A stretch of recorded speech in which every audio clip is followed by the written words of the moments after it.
The Desire of Psychoanalysis.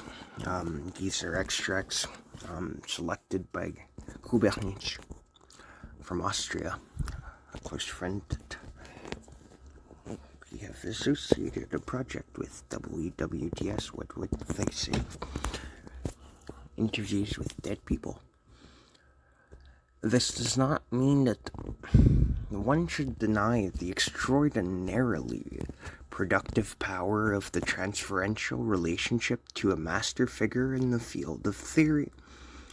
The basic function of a master is not to serve as a model of rational reasoning, providing the ultimate arguments for adopting a certain position, but,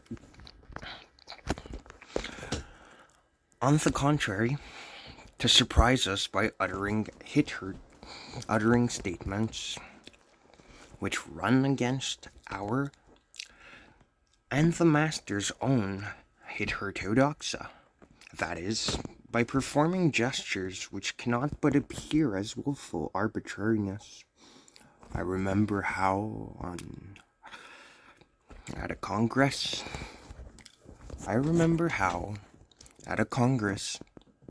of the school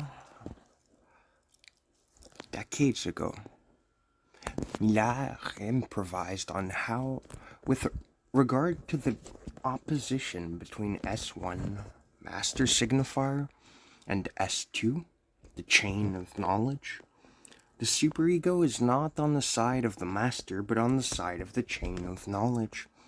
All of us present yes, all of us present there were shocked by this claim, since we accept it as an obvious fact that the superego injunction is precisely a master's gesture at its purest, an arbitrary imposition not grounded in a chain of reasoning. However, after some thinking, I not only endorsed Miller's claim, but found it extraordinarily productive.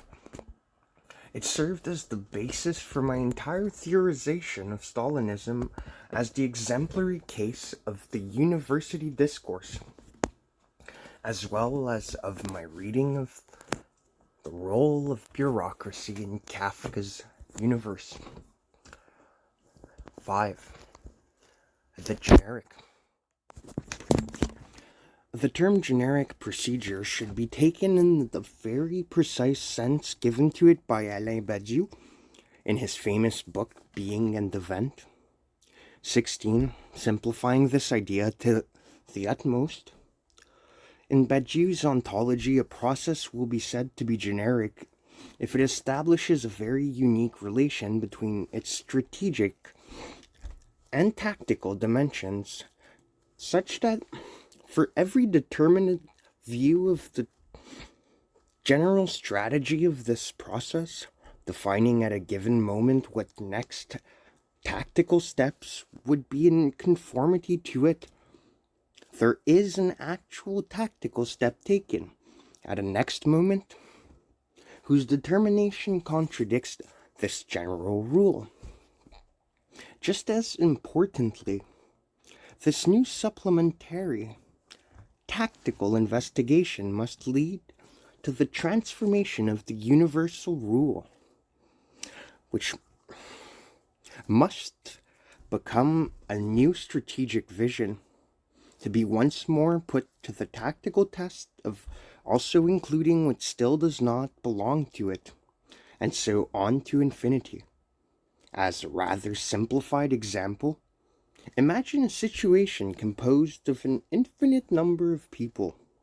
We might begin by choosing someone who is a white heterosexual man. There are thus several predicates which determine the subset we construct by selecting him. And this choice now informs our rule of who else to choose, by telling us who not to choose: more white heterosexual men. So instead of choosing another white male, we might choose a woman, or a black man, Again, this new subset will still fall under certain discernible predicates. If we opted to select the woman, for example, perhaps this subset still both speak the same language. Our general rule is once more informed by this choice, and it's thereby transformed, so that we are now inclined to include a third person who contradicts at least one of the predicates which discern the commonalities of our previous selected subset, and so on, indefinitely.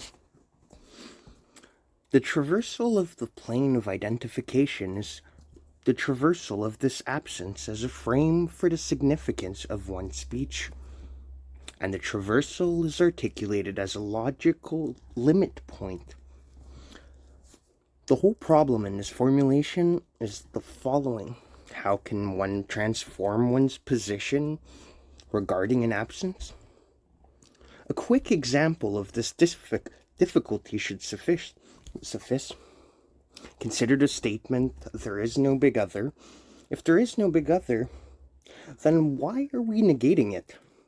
So position oneself as being outside or without big other still requires us to indicate it as a point of reference.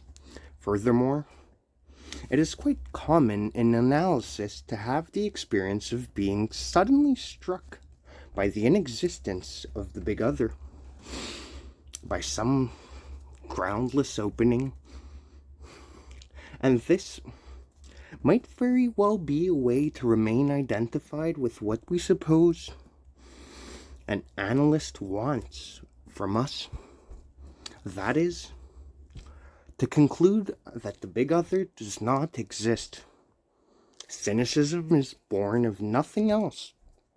This is why the traversal of fantasy is not simply a process of negation, but a process of naming at the point of negation.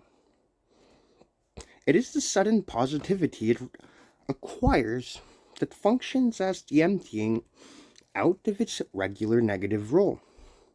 That is, the traversal of the plane of identifications through the other of and its remainder can only be attested to by a singular formula which codes into its formalism that very otherness or absence which was functional but inaccessible from within the analytic domain.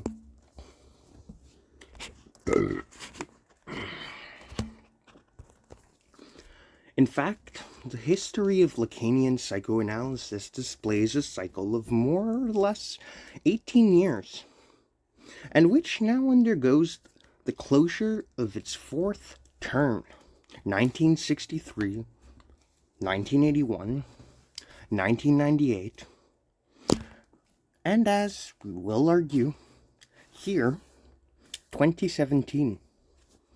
Lacanian psychoanalysis undergoes institutional crises approximately every 8 years, followed by a new debate on the articulation between politics and psychoanalysis, and, curiously enough, by new reference to Marxism, and especially to the figure of Louis Althusser.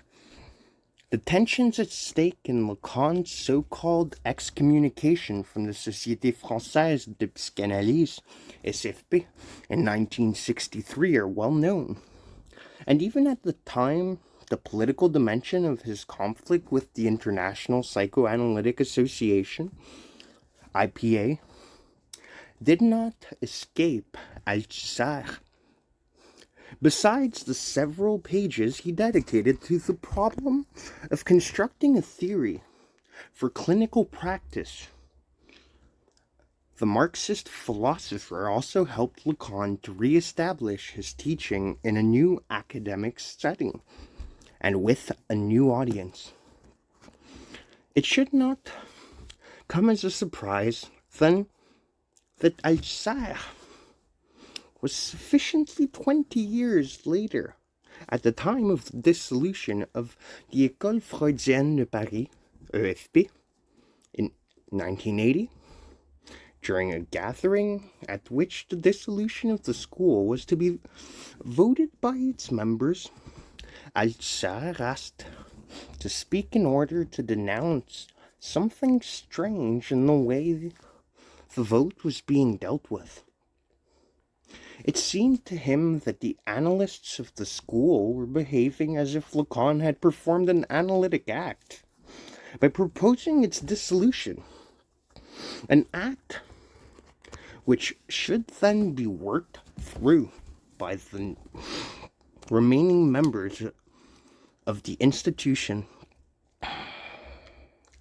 when in fact there was a political and juridical process already underway, one in which the founder of the organization did not have any power than anyone else, did not have any more power than anyone else. What should surprise us, perhaps, is how easily Althusser's old students, as well as Lacan himself, disregarded his intervention, even interpreting it as a sign of his poorly resolved transferential relation with Lacan.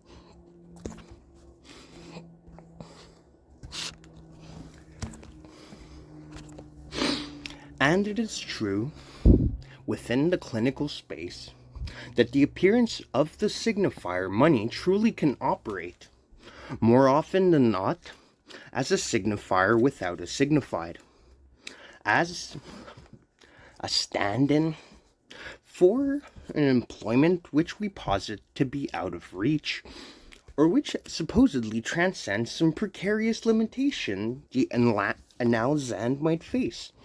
But this is not where the function of money appears in the clinic. At the beginning or end of each session, more money is actually found in the pocket of the analyst. This is where the actual circuit of exchange, which defines it as money, is truly effective. Someone came out to our office demanding a service, which is now being offered to them in exchange for a certain fee. And as we all know, with regard to the analyst, the question "que voy" has actually been suspended. The disjunction between buying and selling guarantees what the analyst will do with that money is not the analysand's concern. It is enclosed out of the clinical space. Gojin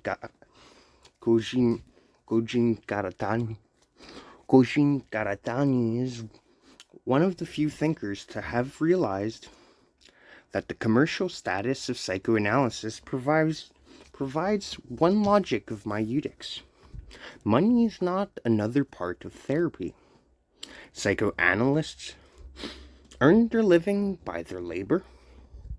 It is not because doctors charge that patients are cured, but rather that patients are cured so that doctors can profit. It is strange that this aspect of money is overlooked. Moreover, Freud took the same position towards his disciples as Socrates toward his. He did not charge them for his educational analysis. And this charge, free relationship, ultimately formed an esoteric cluster of erotic identification. What ground is created in this exchange between therapy as labor and money? As Marx held, the exchange is ungrounded. They do this without being aware of it. This sort of unconsciousness exists outside the domain of psychoanalysis. For this reason, Marx's theory of the form of value should not be interpreted as it is by the Lacanian school of psychoanalysis. It is only when we adopt the Marxist perspective, which recognizes that money is a social relation between things, and is therefore the voiding of social relations between people, that we are able to realize that Lacan's previous definition of money as a signifier which annihilates signification must be distinguished from the definition of a master signifier, or a phallic signifier, as the signifier without signification. Were the money in the pocket of the analyst to function within the analytic session as a master signifier, which stands in for enigma of the analyst's desire, there would be no way out of countertransference.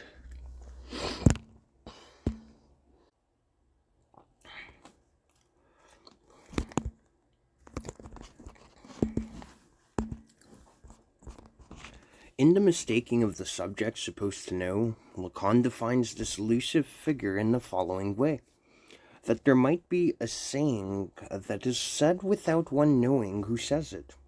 It is from this that thought shies away.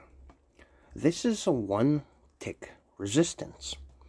I am playing on the word on in French, which I make, not without justification, a support of being an oath, a being, an état, and not the figure of omnitude, in brief, the subject supposed to know. Everything hinges here on the wordplay with one tick, un tic, which seeks to bind together the regular use of the word en in French, similar to the English use of the word on in personal one, in statements such as "one doesn't do that," with a reference to ontology, to the support of being, of this saying that is said without one knowing who says it. The subject supposed to know emerges here as what gives ontological consistency to that which exceeds speech in analysis, turning these strange determinations which impose themselves on us into the sign of another who determines us. What is less clear is why this mediation is further qualified by a resistance, a one-tick resistance, at the level of thought. Why would the unconscious dimension of speech be unthinkable for the speaking subject, if the unconscious is itself the effects of speech on the subject? If it's related to the pause, which it's not, we don't need to crystallize a memory that it's attempting to picture, form, and store. If the art of memory is to have any Francis Yeats purpose here, it's disappointment. Here, too, the problem of over-substantializing the unconscious comes into play. On the one hand, we do think about what exceeds what we meant to say when we freely associate. In fact, we almost exclusively think about it. But precisely, to think about it is to treat it as an external reference, a cause at once removed from the clinical setting and independent from it. What thought shies away from, what cannot be directly grasped by the speaker, is a certain virtual determination which, exceeding what we meant to say, does not itself constitute another meaning. It is more than one, but less than two senses, if we must count something as one in order to conceive it in thought. Then we cannot consciously apprehend this incomplete excess that is inherent in what we say. To grasp it means to treat this excess over the univocity of the saying as another fully constituted determination. That is, as another one, which is already too much. Quelque chose de là. So something of one. For it, in fact, lacks this consistent reality, the imaginary order. While to stick to the immediate or literal surface of what is said amounts to too little, for something still equivocates. So, metaphor through Jackson instead of metonymy, stumbles in speech. This is where Lacan's idea of the subject supposed to know, which operates this one-tick resistance, comes into play. There was nothing. See, it was split by default. Since it is able to propose a theory of mediations in which the detour through another thinker comes to inform the space of what is thinkable.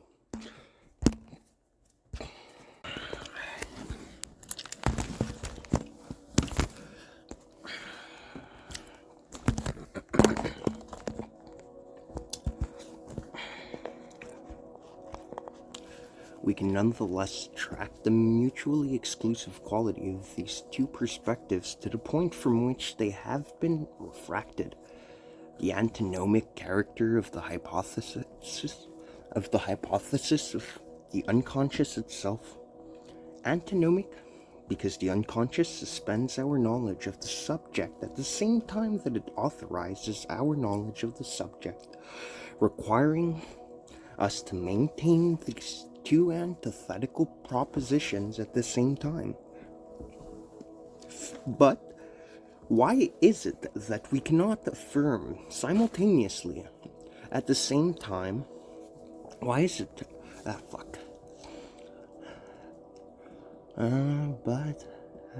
But why is it that we cannot affirm simultaneously the singular and the universal aspects of this hypothesis? This is where the true problem lies.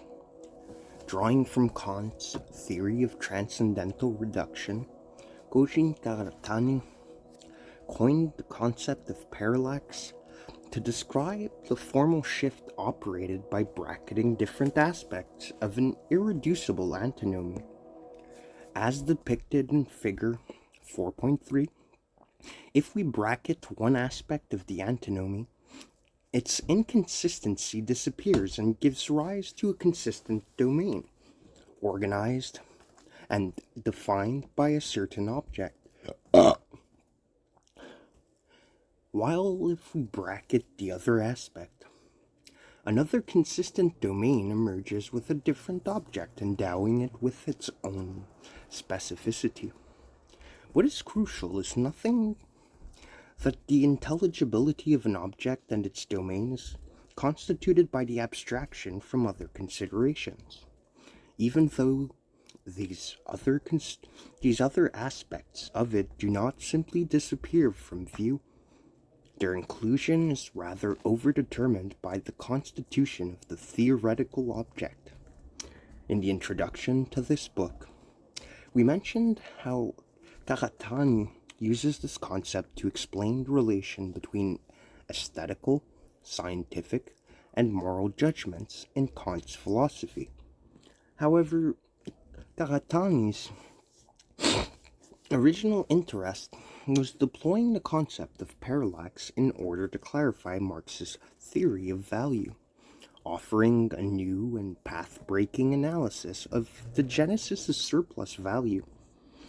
Interpreting Marx's famous statement that surplus value both is and is not created in the sphere of circulation as a Kantian antinomy, Karatani suggests that the spheres of production and circulation in capitalism are bound together in a parallaxian way. They both cover the totality of commodity production, but precisely because of this, we can never directly recognize their actual articulation. For him, commodity fetishism is not subjective mystification of reality. It is rather the objective need for us to bracket the concrete features of persons and things in order to actually see what is happening in a given social situation. A transcendental reduction required by the commodity, form, value to appear as what it is, and the contrary is also true. The standpoint of production is not merely the return to an unbracketed state, but rather another transcendental reduction, one which suspends the inscription of all commodities used in the production process and circulation in order to constitute them their concrete use, a perspective that is necessary for the exploitation of the labor force. It is crucial to note that Karatani's theory of the parallax shift does not suggest that, due to their partial and deformed status, these different standpoints are therefore irrational or invalid.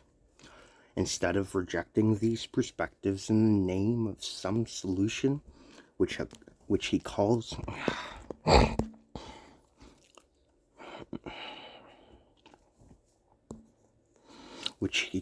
the adoption of a transcritical position, he suggests that the incompatibility between these different perspectives should rather be taken as a sign of the real contradiction, or antinomy, of the thing itself, which is captured not despite, but through the deformations it imprints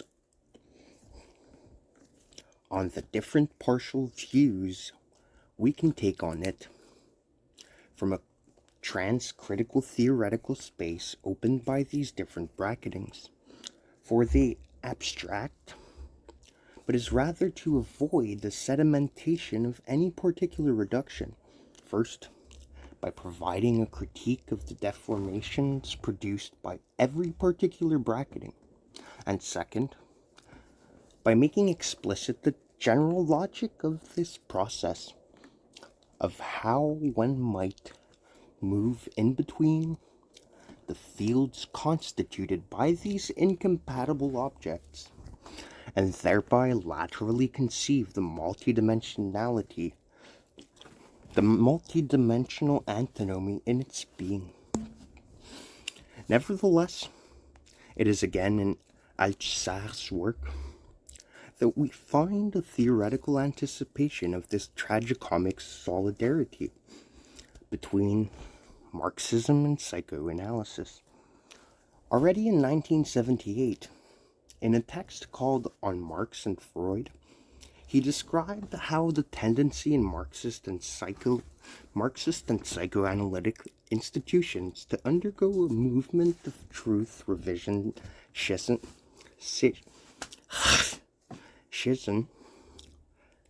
was in fact an effect of the constitutive and paradoxical structure of each field, an effect of their status as conflictual sciences, in which the theoretical object and the theorizing subject were impossible to fully disentangle.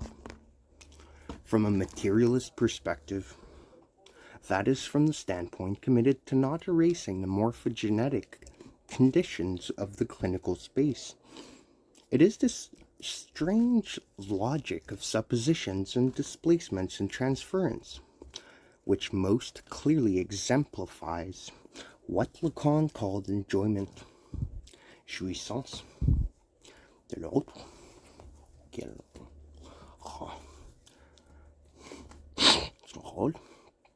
but rather than explain what enjoyment refers to in psychoanalysis through the use of other psychoanalytic concepts.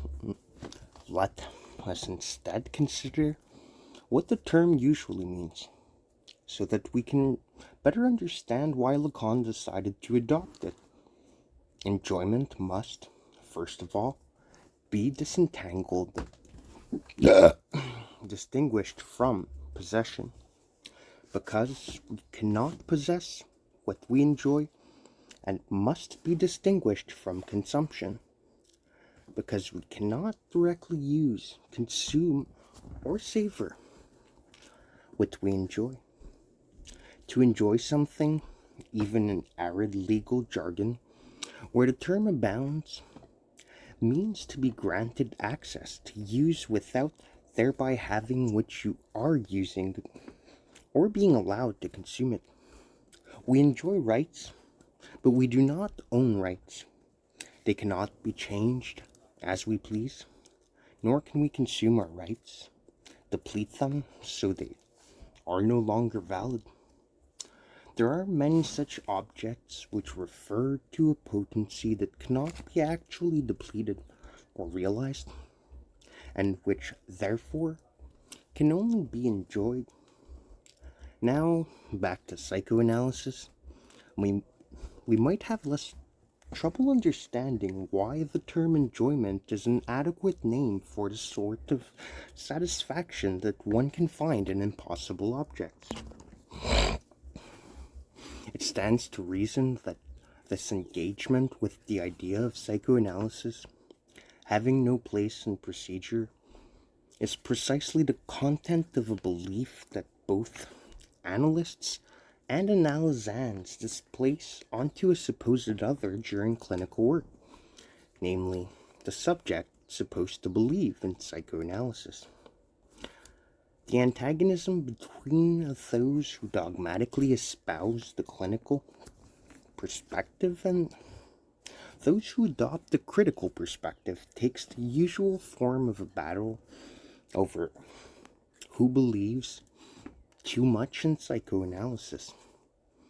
This split can be characterized as one between those who supposedly lack the theoretical subtlety to recognize that the idea of the unconscious has more conceptual applications than just clinical practice, and those who lack the practical awareness that maintaining a conscious commitment to the idea of the unconscious actually gets in the way of analytic work. In both cases, the adversary is supposed to want psychoanalysis to be true, thereby missing the real that it brings forth.